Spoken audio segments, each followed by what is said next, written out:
Hey everybody, welcome back to the Modern Trumpeter podcast. This week we get to hear from Kellin Hanas, an up-and-coming trumpet player based out of New York City. Before we get to her, we have a couple of announcements to make. The Modern Trumpeter book is coming along well and will be finished in early 2026. The book will answer questions like, how do you get started in the industry? What's life like on a cruise ship gig? What songs should you know for wedding events? How do you find work as a solo artist, and which agencies are booking musicians like you? With insights and stories from dozens of professional trumpet players working in jazz, classical, commercial, and military settings, this book gives you the tools, mindset, and insider knowledge to turn your talent into a sustainable career. Insights, stories, and behind the scenes of the music industry are provided by the likes of Wayne Bergeron, Bobby Shue, Bria Skomberg, Bijan Watson, Marcus Printup, Glenn Marhevka, Dave Richards, Jay Webb, Jerry Hay, Brian McDonald, Kiku Collins, and many, many more. To follow along for more information, be sure to follow us on Instagram at Modern Trumpeter. Also, sign up for updates at our website, moderntrumpeter.com. If you're watching on YouTube, please like and subscribe to get notified when the next videos and episodes are out. And if you'd like to support the project, please consider joining our Patreon for exclusive perks and benefits. Now, let's learn more about Kellin Hanas. Hailed in the International Trumpet Guild Journal as one of the best up-and-coming jazz musicians on the globe, 23-year-old Kellin Hanas is a trumpeter, composer, and comedian based out of New York City and Chicago. A recent graduate of the Manhattan School of Music in New York City, she has studied under legendary trumpeters such as Ingrid Jensen and Scott Weinhold. Currently, she can be seen touring with celebrities such as Emmy and Golden Globe award-winning actor Darren Criss, 11-time Grammy award-winning vocal group The Manhattan Transfer, and fashion designer and actor Isaac Mizrahi. Since 2022, she has been touring with the Diva Jazz Orchestra, as well as joining them for their 4th night 30th anniversary run at Dizzy's Club in 2023 and 2024, being a featured soloist on one of the band's most recent albums, 30. She is the leader of her own band, the Kellin Hanas Quintet, which debuted for the first time in the summer of 2022 in the upstairs of the iconic Birdland Jazz Club in New York City. And alongside her music, Hanas adds a unique touch of comedy into her shows and has amassed millions of views for her original comedic content, stories, and characters. She has worked with venues such as Carnegie Hall and Jazz at Lincoln Center, and has worked with greats such as Sean Jones, Wycliffe Gordon, and Christian McBride. She also is a regular member of the Grace Fox Big Band and was a featured soloist on the band's debut album, 1107. Hanas is a Bach and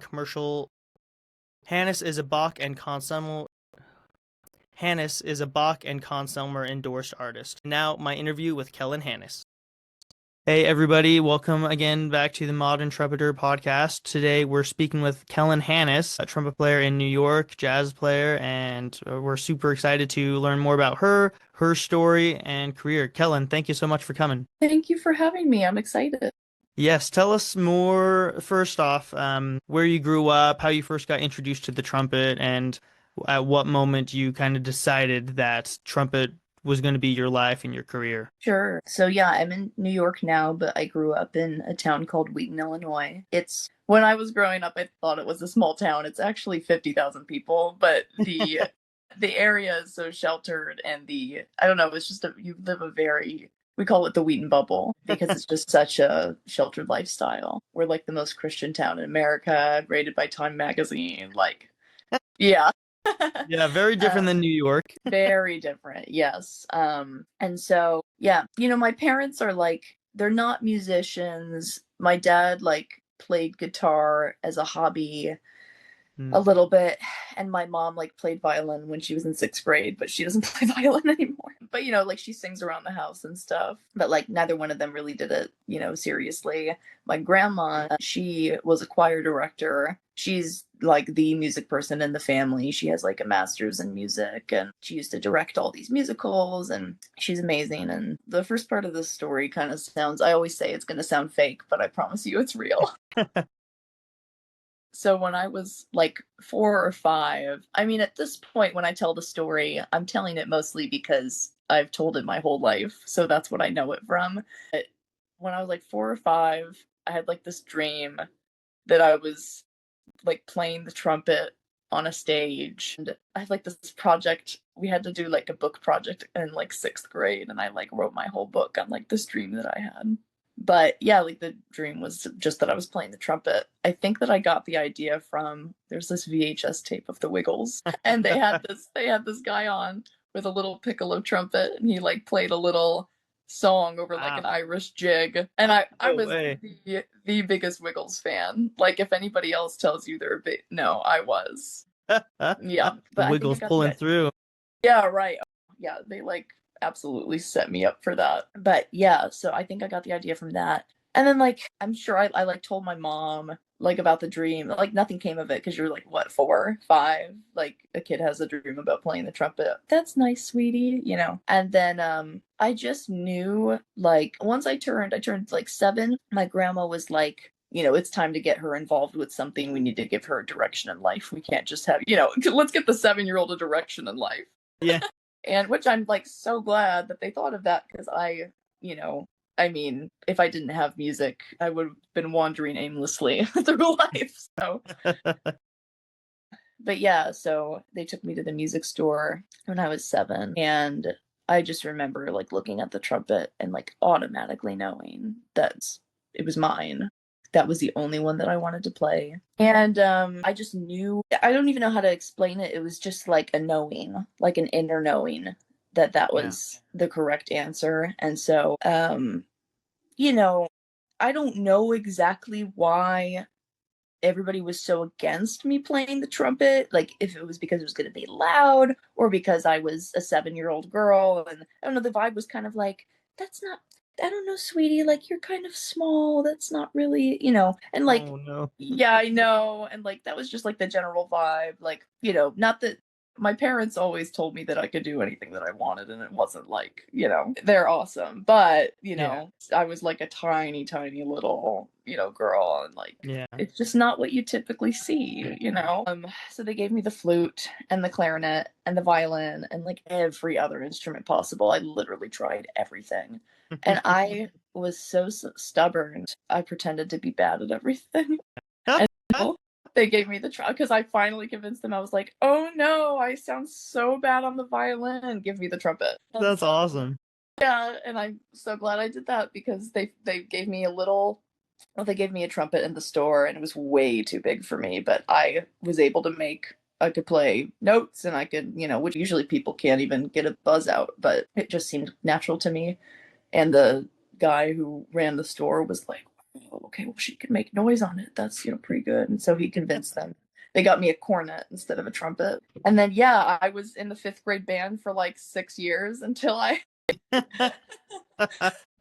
caught up with, you know, like my actual 5th grade friends. Once we got to 5th grade, then we were all in the band Right. together. Nice.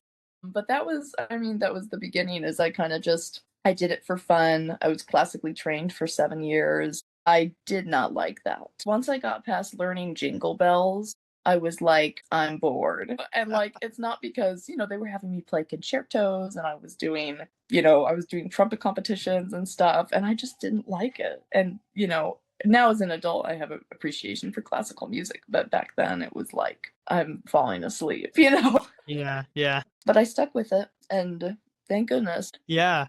Yeah. And so you were doing it for fun for a while. I'm sure that those 5 years or 6 years in fifth grade band was probably a long time. You playing Ode to Joy every year, like badly, it gets old after a while. I'm sure. Yeah. Did you ever get to like advance to some other band like the junior high band or anything early, or did you have to stick around?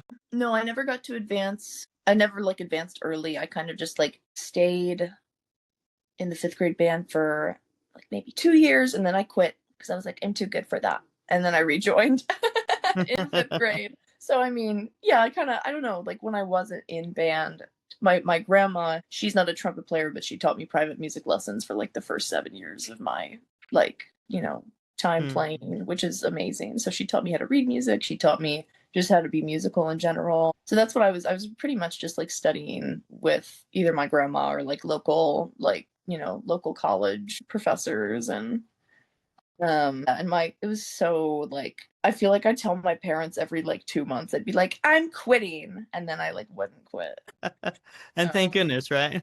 thank goodness, absolutely.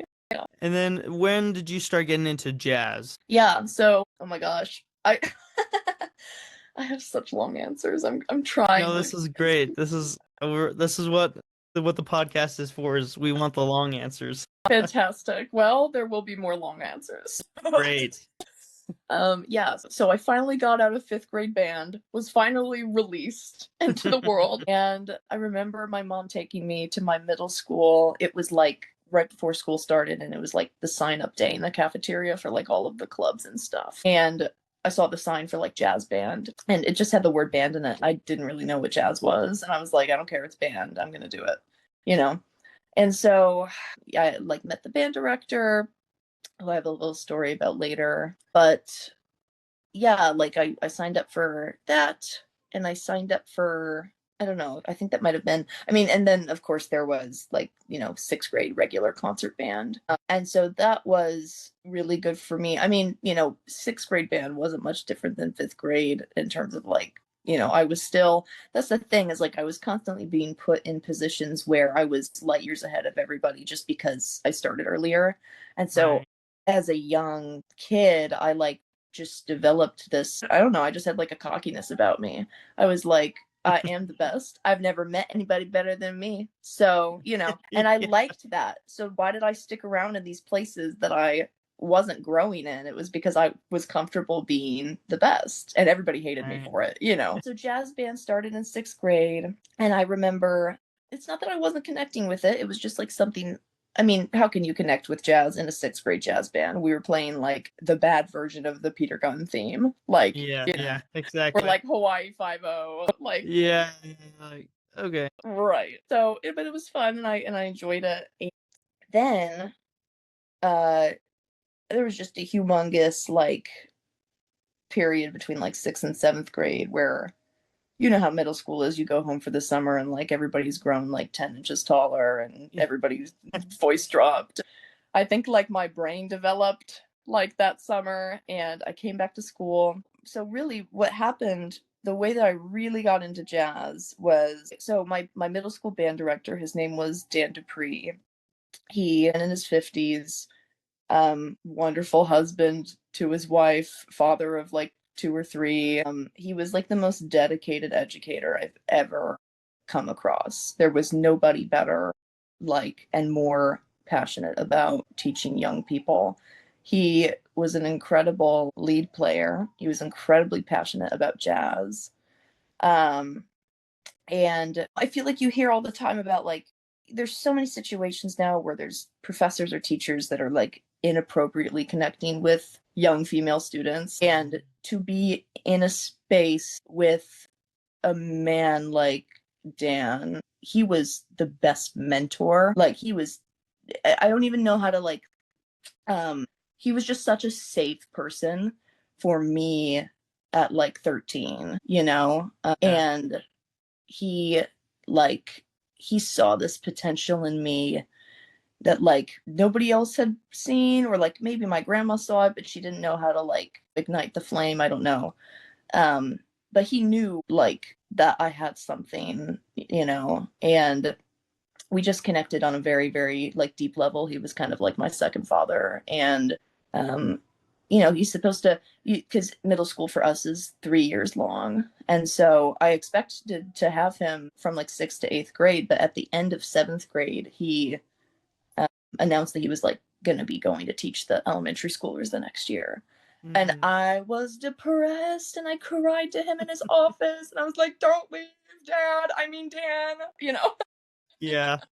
I know. And he was so sweet. He was like, okay, like I have a jazz band in town that I rehearse with every Monday night at the church. He was a very dedicated Christian. He was so involved in his church. And he was like, we rehearse in the basement at the church. Like, why don't you come and sit in, and you can play with us and rehearse with us. And I was like, okay, duh, I'll be there. Like, I just want to see you. Like, And so that that summer I went to my first rehearsal with them, and I continued rehearsing with them through, I think, up like through my first year of high school. So it was about 2 years with them. They were called the Moonlighters Big Band. It was a local in Wheaton jazz band made up of like just a bunch of old heads, but it was Yeah, yeah. so great. And during this time in like eighth grade, my grandma got me this like play along book for like trumpet. It wasn't a Jamie Aebersold, but it was like trumpet, like jazz play along with like full orchestra, and it had like all of the arrangements of like the original like Frank Sinatra songs, but like Wow. for trumpet. And it was like amazing. The tracks were amazing. So I used to like I basically like I had a little fedora that I put on. Yes. Yeah. And I would like dance around my room and like play Fly Me to the Moon. And I was like, Yes. this is amazing. That's so awesome. I was like, oh my God, like this is the best thing ever. But it was really sitting in that band, the Moonlighters. I remember just like sitting there. Everything was American Songbook. And like Glenn Miller and Tommy Dorsey and like those kinds of charts. Yeah. And I was listening to it and I was just like, this rocks. Like, what? This is the best thing I've ever heard. Because at the time I was coming off of like my music playlist was Minecraft parodies, like 2012 Minecraft parodies. I used to like Wow. sit and listen to those and be like, this is so deep. And I'm hearing like, I love it. yeah, I'm hearing Moonlight Serenade for the first time. And I'm like, Yeah. And so, but what really, oh my God, I always have to tell this story. Warning, it's depressing. Depressing warning. Okay, we're getting ready for it. We're getting ready. Oh, my freshman year of high school, which by the way, going to high school, it like checked me majorly. Like, I really came to high school being like, I am the best. And then there were like 3 other boys that were as good as me. And I was like, absolutely not. Like, No, I think there's a no. mistake. Yeah. A wake-up call. Yeah, that was very good for me. At this point now, it's like 2 years in with the band, and I'm playing gigs with them, and I'm playing with them, and Dan stands up at the end of a rehearsal, and he announces that he has brain cancer, and I'm like 14, so I was like, oh no, like, but he's gonna get better, chemo and radiation or surgery, whatever. And like over the next year, he basically went from, I mean, he was like the brightest person. Every room he walked into just made it so much brighter. He like started to have use in a wheelchair, and then he became paralyzed on one side, and he could like only play trumpet. He had like this like contraption that he would use to like play the trumpet with one hand. And then he just really started going downhill quick. I like visited him in the hospital a few times. And I really believed that he was going to get better, because I was like, you can't die. And so then I think my sophomore year of high school now, yeah, because he's been sick for like a year, I made it into the All-State like jazz band for the first time, which was like, for me, that was the biggest thing I'd done at the time. And I was like fifth chair. But I got the little harmon mute solo on Little Darlin', then you'll have Yeah, there you go. Yeah, I was like, oh my God, I have a solo at All-State. And so I was really excited about it. And I find out, I think at All-State, that he had gone into a coma, and his family was like, if you want to like come over, say goodbye, now's the time. So I left All-State and went over to his house. And I just remember I'm like 15 at this point, 16. And I'm sitting with him in his living room. He's like totally unconscious in his chair. When you like look at somebody and you're like, that's not the person that I know. Like that's just a body at this point. But I like sat with him. I was like, I just went to All-State and I had the solo, and I'm gonna play it for you. And so I played him a recording of me doing like the solo on Little Darlin'. And like as soon as the music started, like his like face started to kind of like twitch, and like you could tell that he was able to hear it. Yeah. Wow. And like either the next day or like 2 days later he died. And I remember my mom texted me when I was in math class that he was gone, and I had to like leave and take a second and cry in the bathroom. Yeah, it's just so crazy. Like that was one of the first really deep like musical connections that I've ever had with somebody in my life, And that was the first time that I ever dealt with like death too. Yeah. So it was kind of like my mentor, like the person that I like looked up to the most, is like gone, and I don't know how to deal with it. And so like now there have been plenty of times since then. That was oh my gosh, 7, 8 years ago. Wow.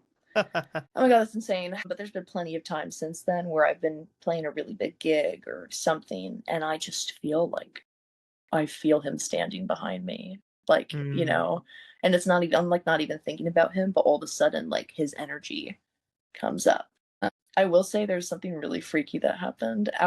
Our song was In the Mood. That was like the uh-huh. first thing that he like worked with me on and like taught me was that song. And right after he died, I was home and my like Amazon Alexa just started playing In the Mood all by itself.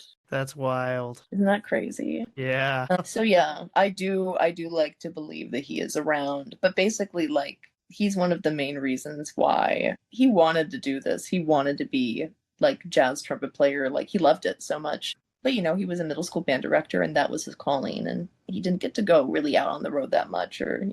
So Mhm. I feel like I'm taking what he gave me and completing that story for him because he's like not able to be here to do it himself. Yeah. Yeah, for sure. Well, that's so special to have that mentor and experience, and like he's like one of the biggest reasons why you're doing what you're doing. Yeah.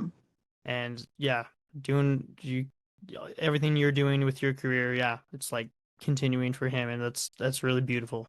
Yeah, Thank thank you. Yeah. Thanks for listening to that really long answer. No, that's great. So, and then I guess at that point, you're doing all state jazz, doing some stuff. Did you ever do, if I remember right, did you do the Jazz Band of America as well? Yeah, well, actually, what's actually crazy is like, yes, I had a passion for jazz. The thing that got me to practice to get into these honor bands was the fact that the boys at my high school were so mean to me. Oh Like, no. I literally practiced so that other people would respect me, which is crazy. I'm Wow. like, but now I'm like, thanks for bullying me, guys, because now, now I'm chilling.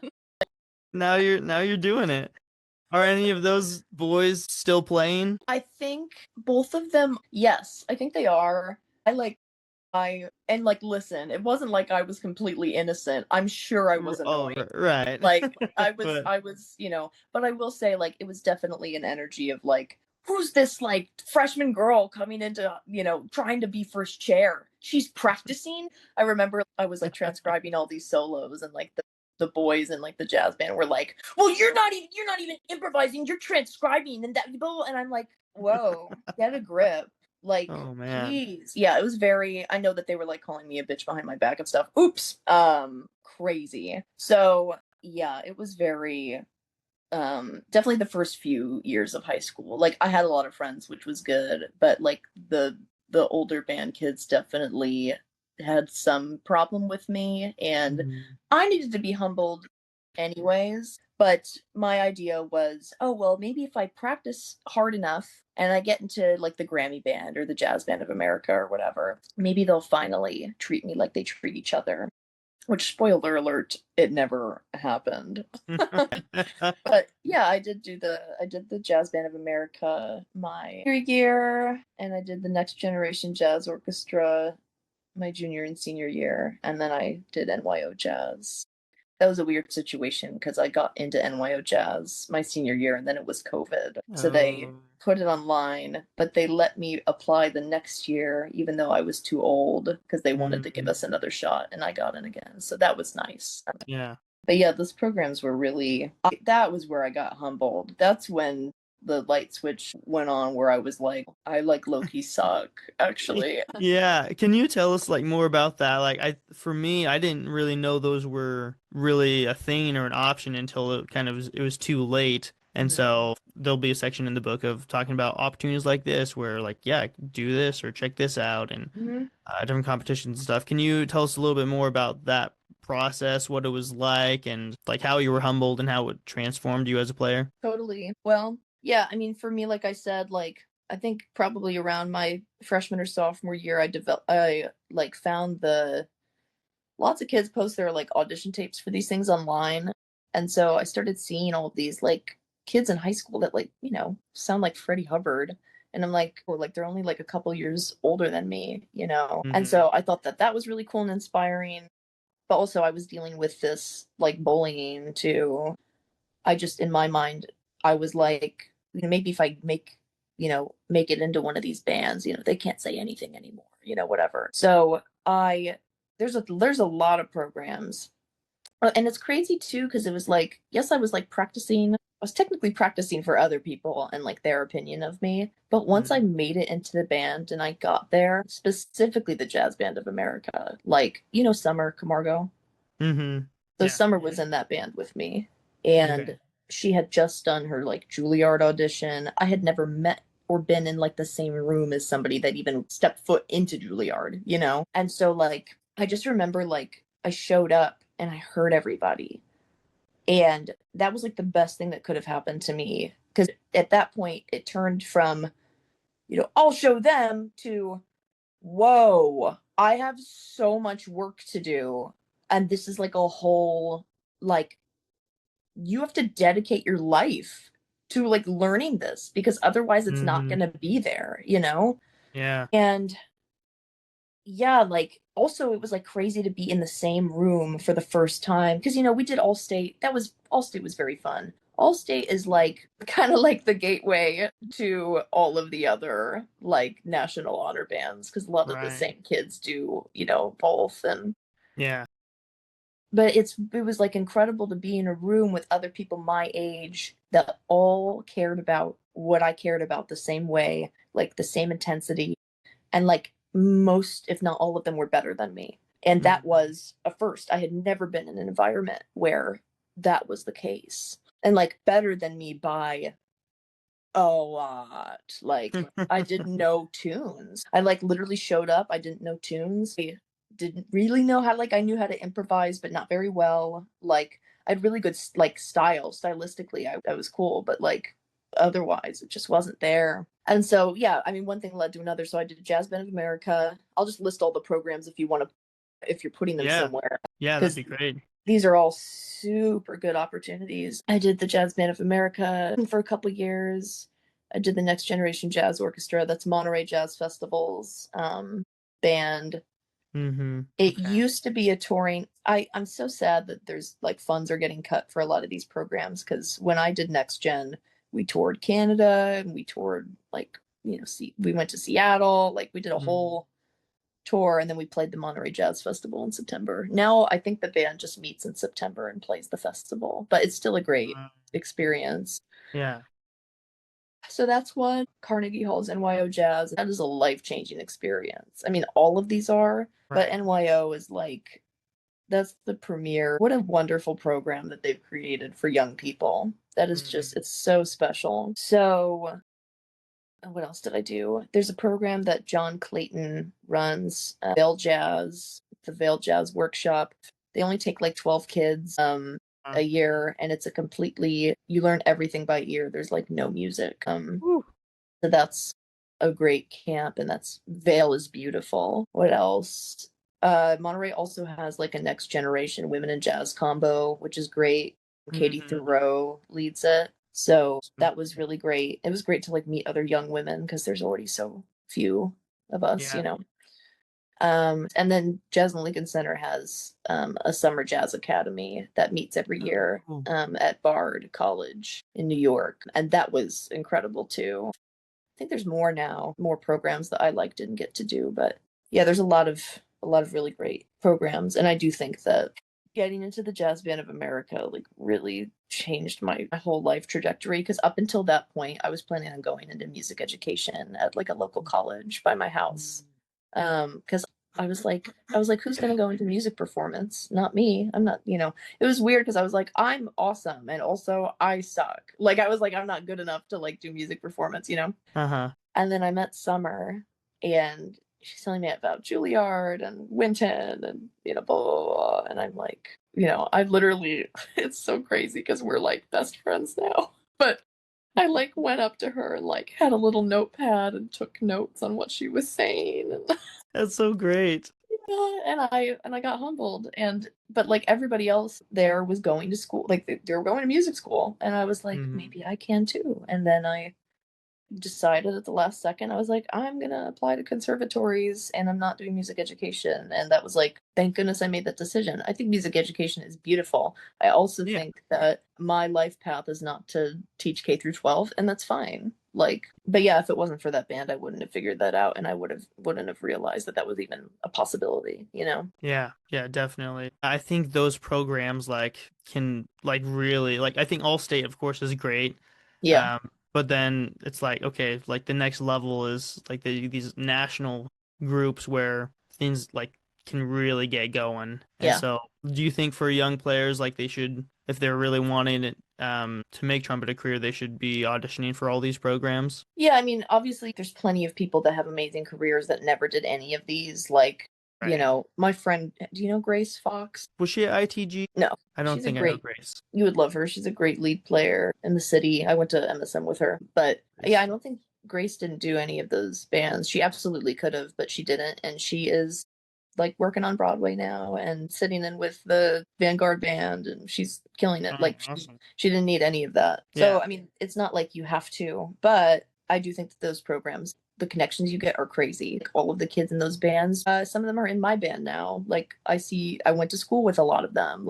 Those are connections that you're gonna have forever. Like teachers for those programs are like some of the most premier people who work the most. Yeah, so it definitely helps. And also it just pushes you. There's only so much growing you can do in your local high school jazz band, you know? Yeah, that's And true. then when I did NYO, those charts that we did, we recorded an album. Those were some of the hardest charts I've ever played. Like, still, like that stuff was Yeah. insane, you know? And it pushes you, and that's the point. And also, like, once you do these programs, especially with NYO, you have a connection to, you know, the parent program of the band. So, like in this case, Carnegie Hall. Like, I get free Mhm. practice rooms at Carnegie for life now. Isn't Wow. that crazy? Like, that's That insane is for New York. super crazy. Yeah. Yeah, well, yeah, there's only so much you can do in your apartment.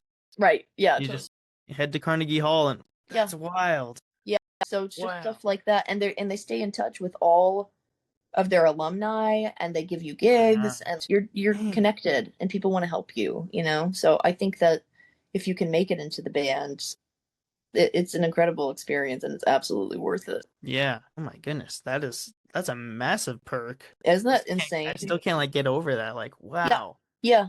Practice and Then rehearsal space. That's not normal. rehearsal space and they'll give you gigs when things come up and everything. Yeah, That's crazy. And so cool at the same time. yeah. It's very, very nice for sure. Man, wow. That's so cool. And then where did you go to school? What did you study? All that stuff. The next. Yeah, so then I went to Manhattan School of Music, unfortunately, during the COVID era. So I moved to New York September of 2020, which was insane. My parents couldn't move me. Like, I literally moved to New York by myself and quarantined with the family of a trumpet player that I met online in Long Island. And then his mom took me to school and dropped me off, and she couldn't even come into the building. So it Jeez. was insane. There was no college orientation or anything. It was like, here's your key, have fun, you know? Wow. Jeez. So yeah, but so the first 2 years of Manhattan school for me was COVID, like restrictions. So not a ton happened other than, you know, all of the college drama that starts when you like have your first friend group. You right? Yeah. And then my junior year, things finally like went back to normal, and I just started like touring for the first time, which like I was at school, but I was traveling a lot, and I was really appreciative of MSM because they let me do that. Like I know, like I've heard Juilliard, for example, like you can't leave to do stuff. They're very, very picky with what you can and can't do. But with MSM, I was leaving all the time. I was like, okay, bye, bye again. Like, Yeah. and I made it work. Yeah, but I was kind of intensely touring, like for the fall of that year. And then in the spring, I was still going back and forth between school and tour. And I ended up getting like really, really sick at the end of my junior year. And like, if there's one thing to know about Kellin Hanas, she has a plethora of health issues. Oh no. Yeah. I mean, I loved school. However, I'd say 75% of my school experience was either not being at school or was being sick. And I Mm, really did not get to like I honestly didn't do much in the jazz program. Ingrid Jensen was the dean. She is incredible. She mm. is like I love her with all my heart. I am so lucky that she was there as dean when I was there. She like made my whole experience 10 billion times better than what it would have been without her. That's great. Yeah. And I mean, MSM did what they could at the time with COVID. Like, they Right. tried to make the best of it, but there's only so much you can do in like a global pandemic, you know? But the time that I did, like, I felt the most like at home at MSM in residence life. I was an RA for 3 years. So that was kind of my thing. I was like, I'd play a jazz band concert and then I wouldn't like, I kind of did the bare minimum in the jazz program. Um, but that's how it is. It's not like there's no auditioned bands at MSM. It's like there's a 2-week cycle and you're in like one cycle a semester and that's it, basically. So I was not doing a ton of playing. By choice, I asked to not be put in a ton of groups because I was so busy with gigging. It was a good experience. It's just like the life circumstances at the same time did not really. I don't really feel like I went to college, you know. Yeah.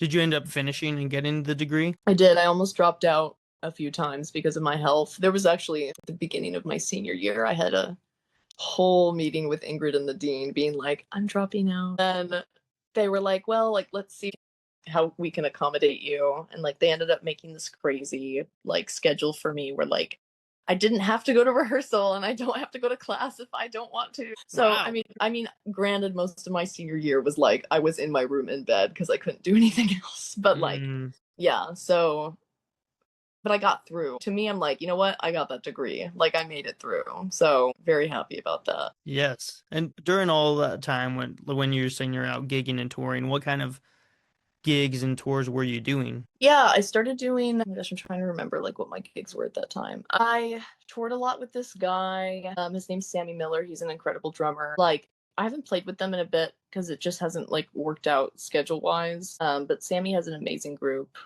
called The Congregation, and he also has an educational company called Playbook.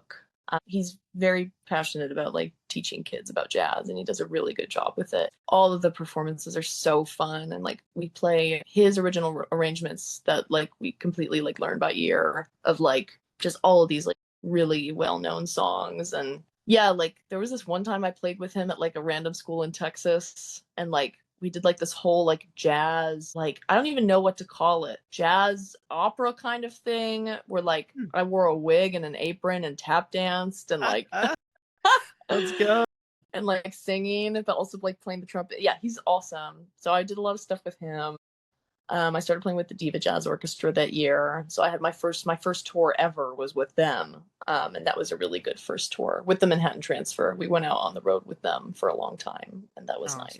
And then just like a bunch of like random one-off stuff like out of town or in the city too. But I went on tour with Darren Criss from Glee that year too. That was awesome. So yeah. Yeah. How did you get the young players are always gonna ask like how'd you get that gig? Like how I want to do like stuff like that. What was your experience getting asked to play those different like gigs and groups? Yeah, I think that like people have an assumption because I've had a bigger social media presence since I was in high school. So I think people assume like Kellin's getting the gigs because of her Instagram.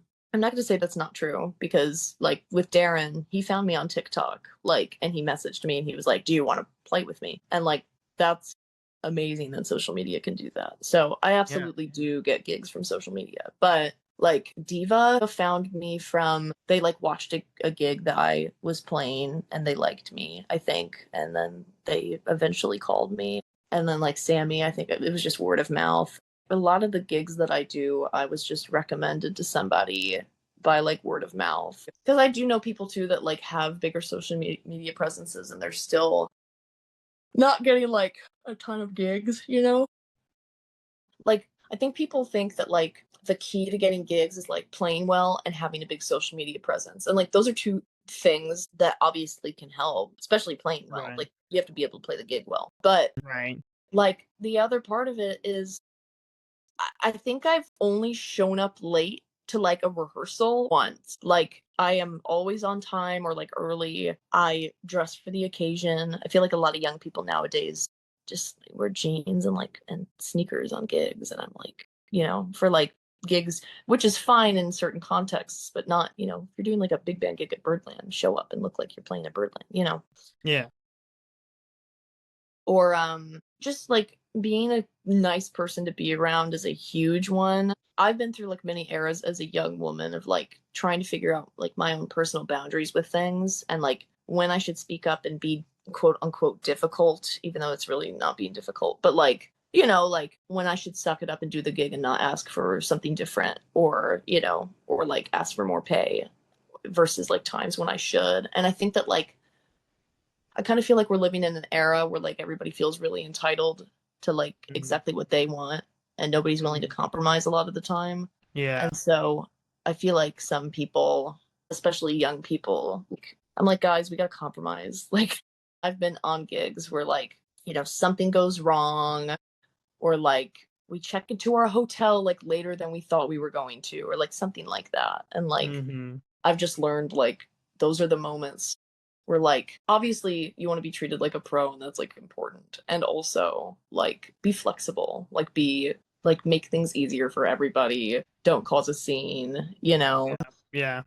like don't have a diva moment. Yeah, and also at the same time like maintain your boundaries as a professional because there have been situations where like like I've had situations where I was on contract to do something very specific for like a specific amount of days and like they tried to like add more stuff at the last minute and I've just straight up said like this is not in my contract so I won't be doing this but thank you, like because at the end of the day you are an employee, you're doing this very specific job you're being hired for. But yeah, just all of these different factors. I mean, people really underestimate the being a nice person one. If you're fun to be around, I mean, and this is what I tell people all the time, I am not in the top 10 or the top 20 or 50 or probably 100 trumpet players in this city. This is a big city. There's like hundreds of people that play the trumpet here. I am working though because I have other qualities that make people feel good on their gigs. Yeah. And I'm not being a nice person just to be like, I can get the gig if I'm nice. Like, I just like to be nice to people, Yeah. But it just helps. I'm playing Heather's the musical right now. And like one of the bass subs the other day came up to me and he's like, like you just have like a really positive air about you. Like it's always really nice to see you because of how like positive your energy is. And it kind of threw me off guard because I was like, I thought I was like being like annoying. I don't know. And I was like, really? Like just people pick up on that stuff and you don't even like realize it. That like Yeah. I'd much rather hire somebody that makes me feel good than somebody who is an asshole and like is a prodigy, Right. Yeah. Like Yeah. I'm not going to hire somebody that can't play, but definitely like I need to be comfortable on my own gigs, Yeah, definitely. Yeah, that's for sure. Obviously, like we've talked a little bit so far about your social media and how you have a following there. When did that start? Can you and talk a little bit more about how it's affected your career thus far? Do you get sponsorships through that from different, companies that have you do things? And if somebody's trying to grow their own social media, what advice would you give them and whatnot? So it's a lot of questions, but hopefully you get the general Yeah, idea of totally. kind of what we're going for. People don't know this. My social media career also started when I was 7. I have had like 10 YouTube channels and I started graphic design at a very early age. I started video editing at a very early age. Wow. And I think from like 11 to 18 years old I had a gaming channel on YouTube and I don't just mean like it wasn't just like games. It was like fully edited with a Canon camera with Wow. a capture card. Oh, I was serious. I had like 2,000 subscribers of like teenage boys. Go. Incredible. And yeah, that's like deep lore for me. That was my thing. Like I really learned with that. And also I've done theater my whole life and I did speech and debate in high school. I've just always been very comfortable talking on camera and talking in front of groups of people. And I don't know, the social media for me like scratches a creative itch that can't get like that need can't get met anywhere else. Like that kind of creation. So yeah, I just had so many years of like trial and error and teaching myself things and figuring it out on YouTube. And then I think it was like my junior year of high school, I started posting like what transcriptions I was working on and just like different practice videos on Instagram. And like they just started blowing up. I don't know why. I think it was during an era that I don't remember people posting their playing very much. Like this was before everybody Mm. had like a professional music account where they like were Mm-hmm. posting reels and stuff, you know? Right. So I don't know if it was that, like if there was a lack of that content or what, but yeah, people found it, and I just remember it growing very, very quickly. And I think by the end of, I think it only took a year for me to get to like 10,000, which was a huge deal for me. For a while, it was like, oh, I'd get like 10,000 a year or something like that. And then I got TikTok, and that was the first time that I actually went viral. Well, actually, another piece of lore.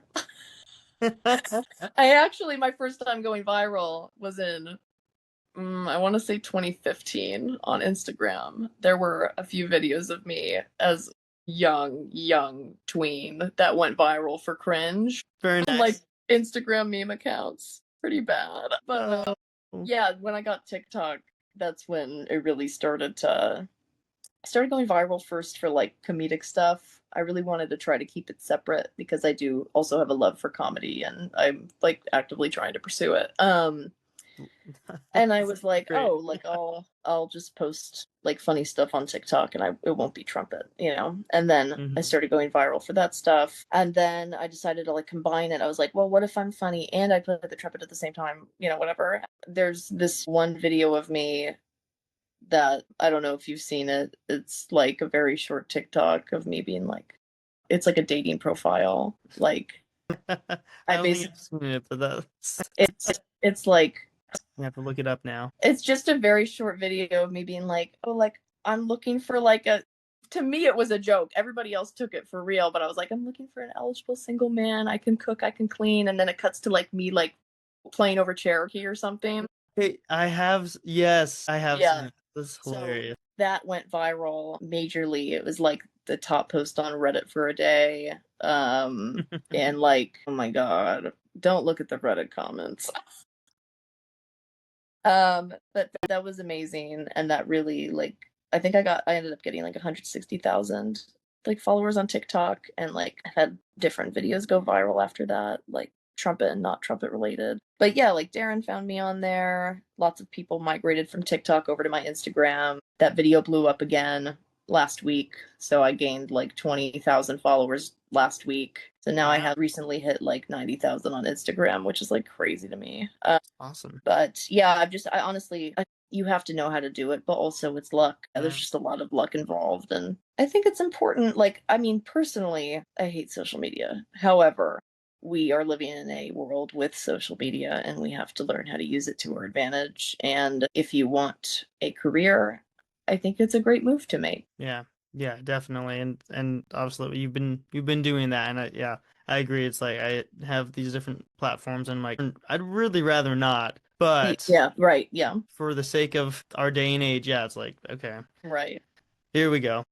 Totally. Yep. And it's sad. I mean, social media, I have to take breaks sometimes because it's too much. It's also been I super helpful at the same time. So, Yep, it's a double-edged sword. And so now, what do you do regularly as part of your career? Obviously, you're playing this musical on Broadway. What else are you? And maybe you can talk a little bit about that and the other things that you're doing. yeah, sure.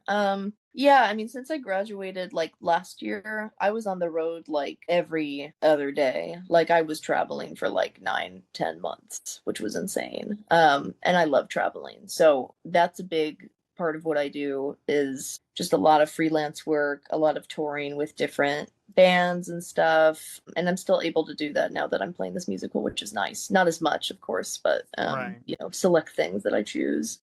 And then yeah, I played a musical last summer at a nice regional theater in Illinois, and that was wonderful. That was like my first pit experience, and that was great. And then Awesome. this summer, I was at ITG, and I got the call to play Heather's the musical, which at the time it was only like a 4 month engagement, but we have such a big fan base that we got extended. Awesome. So that's awesome. As of now, that's running till January, unless we hear something different. But yeah, so that's been the majority of what I've been doing. Basically, like I play Heather's the musical, and then I sub at Just in Time, the Bobby Darin musical. And then I kind of, whatever gigs I get called for, I can kind of like pick and choose between them and be like, I want this one and I don't want this one. And um, so that's that. And then I am about to start up my teaching studio again for the first time in like 5 years. Right. So that'll be great. So I will be jam-packed all the time. Yeah. Also, social media, even though I just like clowned on it, like it's like also a very big part of my life, and Yeah. specifically like the like comedic side of what I do. So I signed up to take some classes at Upright Citizens Brigade here, which is Nice. like the comedy school. It's like I've got a nice paycheck and the ability to be a little, flexible with that and where I go. And also like pursuing things that like give me joy outside of music that I can like hopefully like incorporate into what I do. Yeah. And that's great. I think as young players, and this was when I was young, it's like, oh, these people, these players, they're known for this, so they Mhm. must only do that, Right. and that's it. Like, I don't know, for example, it's like Wayne Bergeron, like, oh, he only plays in the Gordon Goodwin's Big Fat Band, Right. and Yeah. and is a studio musician, and that's like the only thing he does, and he doesn't need to do anything else. And like, Right. wow, it's like, and you talk to him, it's like, oh no, he plays Broadway stuff still. He'll go out and do the wedding gigs, and he's Yeah. like doing this and this, and it's like mouthpieces and like all this stuff. I'm like, Yeah. whoa, that's way more. So I think, bird's eye view. Somebody's like, oh, Kellin Hanas, she's a great jazz trumpet player, and she only does jazz. Right. No, there's more to it, right? There's the Broadway stuff. There's this other non-music stuff that you're doing that's like the comedy side and everything. What would you say to some of these young players that might have a skewed idea of what a career in the trumpet looks like? Yeah, I mean, when I was in high school, I thought that there was one path that I could go down, and it was the same exact path that everybody was pursuing. And that straight ahead path of like being a jazz trumpet player and doing club dates every night and having your own band, I mean, that's an incredible life to live. I would be happy to live that life. However, I do think that if I were to pursue that, I feel like I'd be missing something to the point where I wouldn't be fully happy, you know? And so, like, I think that, like, my message for other, like, young people or people that are, younger than me is like, people have blinders on and people don't like it when you're different. I think as long as you're respecting the music that you're playing, that's the most important thing. Outside of that, be who you are, be different. Like, I'm literally sounding like one of those girls that's like, I'm so quirky. Um, but no, like seriously, and I have a ton of friends that feel the same way, like friends that started in jazz and they want to branch out into like different genres or like a different career in general, and they're feeling like they're going to get like outcasted for like making that decision. And it's like, no, like you're going to find people. I'm so lucky that I've found people that think the same way that I do in terms of like I love jazz and also I want to combine it with other things that I love in my life, and Mhm. I mean, I struggle to like give myself a label because it's like, yes, I'm a jazz trumpet player, and there are Yeah. other things like there's just so many other things that make up who I am. What I realized is the trumpet for me is like a medium to connect. And I think that the goal at the end of the day for me is to connect with people. That's like I want to do. That's also why I like comedy because it's another form of storytelling and making people feel some sort of way, you know? And so my goal in life might not be to like write a library of tunes that becomes the next standards.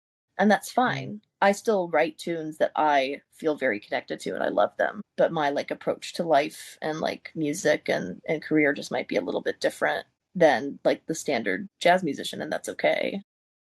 Yeah. I think that there's a place for everybody, and I think that everybody's like, because I mean, we need innovation, we need new ideas, and I mean, the hardest part is not caring about what other people think and just like listening Yeah. to your gut, you know?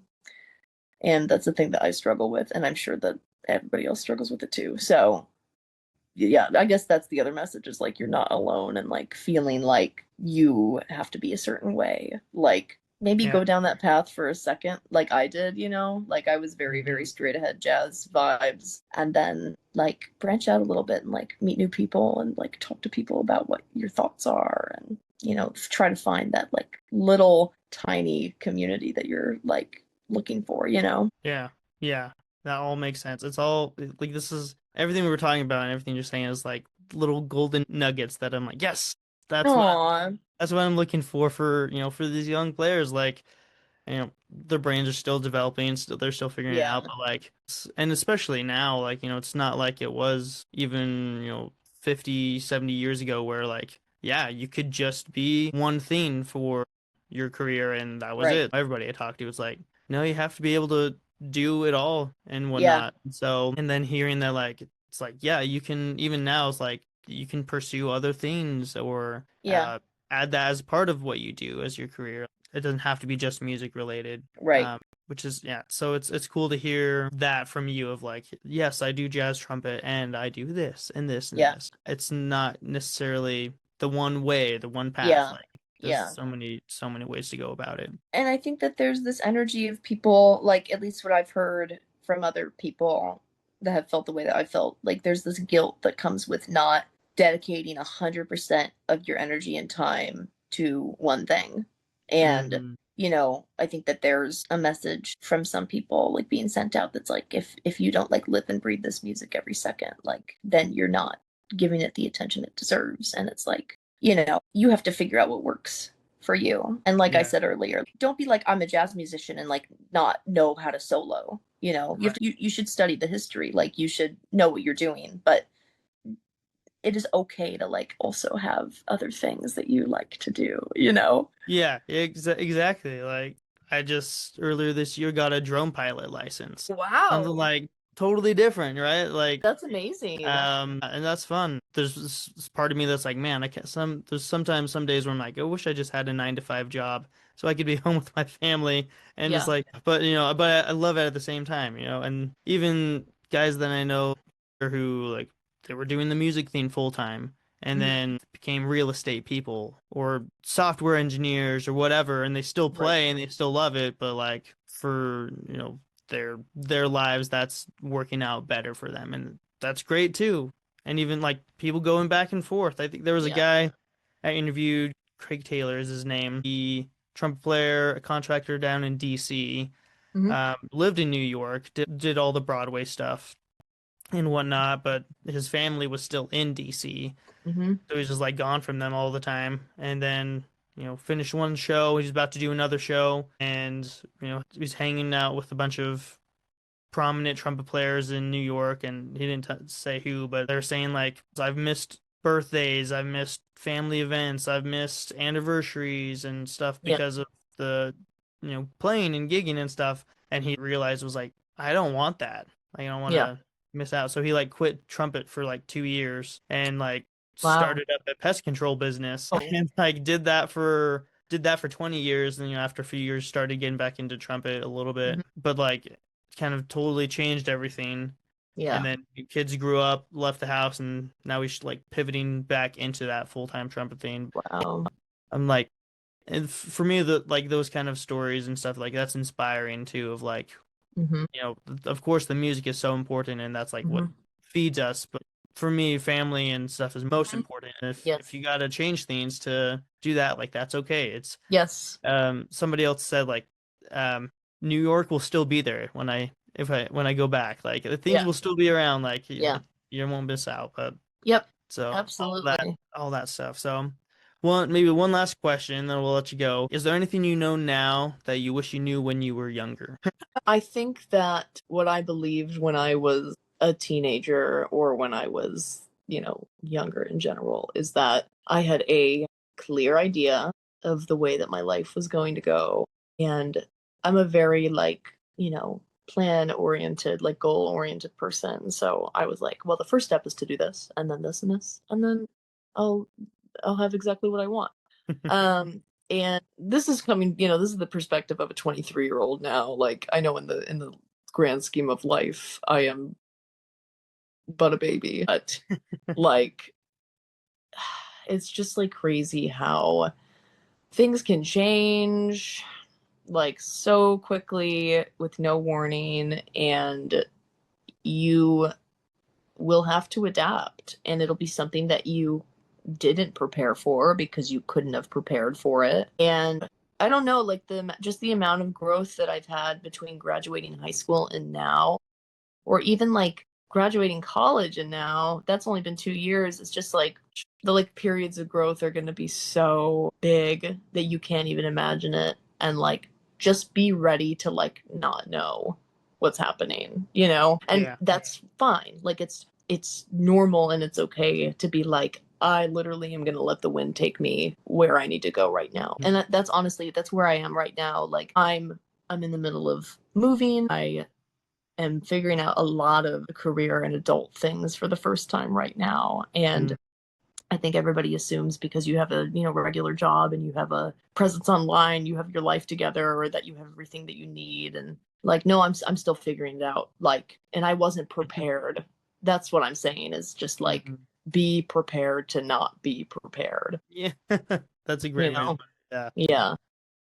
Put that in the book somewhere. Be prepared to not be prepared. Yeah. Love it. Okay.